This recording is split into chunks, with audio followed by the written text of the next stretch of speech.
అబ్బా! సోమవారం వచ్చేసిందా? ఇవాళ సోమవారం గదా! ఇంకా వారం రోజులు ఒకలాగా అనిపిస్తది. 6 రోజులు. సండే రాంగానే హమ్మయ్య! సండే వచ్చేసిందనిపిస్తది. కానీ అదే రోజు మనకు డబల్ పని ఉంటది.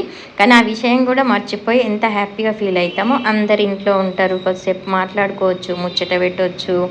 ఏదైనా అన్నీ కలిసి తినొచ్చు, కలిసి టీ తాగుతాం. మంచిగా అనిపిస్తది గదా!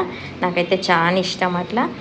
వారాహి అమ్మదైతే ఫుల్ వీడియోనైతే 2 రోజుల నుంచి అప్లోడ్ చేద్దామంటే అసలు అప్లోడే కాలేదు. పాప చాలా ట్రై చేసింది. 2 రోజుల తర్వాత అప్లోడ్ అయిందండి. తప్పకుండా ఫుల్ వీడియో చూడండి. చాలా బాగుంది. దాంట్లో పూర్తి వివరంగా చెప్పిన నేనైతే. ఓకేనా? ఇంకా ముగ్గు అయితే వేసేస్తున్నాను. మొన్న జానుపాప వేసిన కలర్ ముగ్గు అయితే చూసిర్రా ఎంత బాగా వేసిన ఉండేనా. అందరు లైక్ కొట్టండి. జానుపాప వేసినప్పుడల్లా నా ముగ్గు నచ్చిందా తప్పకుండా కామెంట్ చేయండి. లైక్ కొట్టండి, షేర్ చేయండి, సబ్స్క్రైబ్ చేయండి. బాయ్ అండి. Thank you.